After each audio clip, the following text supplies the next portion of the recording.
guys, it's Ryleigh with Literary Cucina. Today I'm going to be making a Lenten apple fritter recipe from 1430. It's delicious. It's vegan because it has to be. You couldn't use any animal products or fats to make a Lenten food in the Middle Ages and the Renaissance. And it's shockingly easy to make. It doesn't have any baking powder, it doesn't have any eggs, it doesn't have any of the stuff that you would think is essential to making an apple fritter. Somehow it still works and it tastes really good. It has one spice, and because it's the Middle Ages, that one spice is saffron. So to start, I'm going to grind up a 1/4 teaspoon, that is all it takes to color your flour yellow and really make an impact in the flavor of the fritter, with a 1/4 teaspoon of saffron. My saffron's still in whole strands, so I have to put that into a mortar and pestle and crush it myself.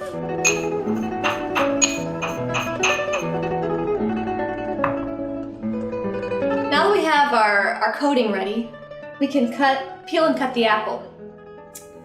One of my favorite parts of the recipe, which is extremely Spartan because it's from 1430 and they didn't really care about putting amounts or anything like that in because they had the oral tradition to talk to each other about how much substance should be in a recipe, is that it does give you instructions for what your apple should look like, which is that the apple should be cut in thin circular wafers like the host.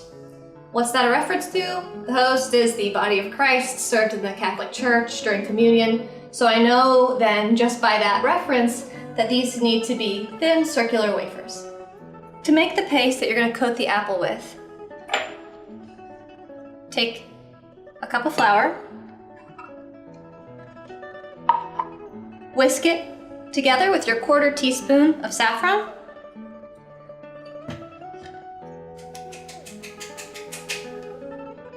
really get all your saffron out because stuff is way too expensive to just let languish in your mortar and pestle. It's gonna look like the saffron disappears when you initially whisk it, but worry not. Just wanna make sure it's really evenly distributed throughout my flour. Then I'm gonna add a 1/4 cup currants and 3/4 cup water. So you want it to stick to your apple in the fryer. So it's gotta be relatively thick. But look at that color. You know, when you mix in the dry saffron, you can't see the spice anymore. But it's there. You can really taste it in the fritter too.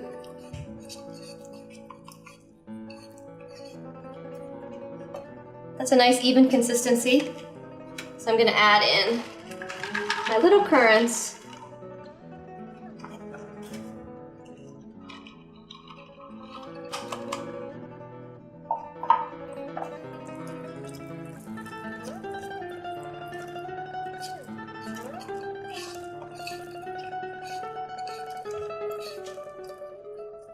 All right, that's ready for an apple.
When they're done, the recipe says to just dust them with sugar.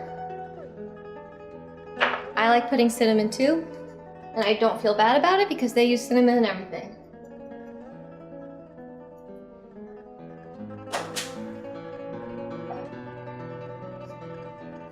It's got a nice crisp. You can see the currants in the batter.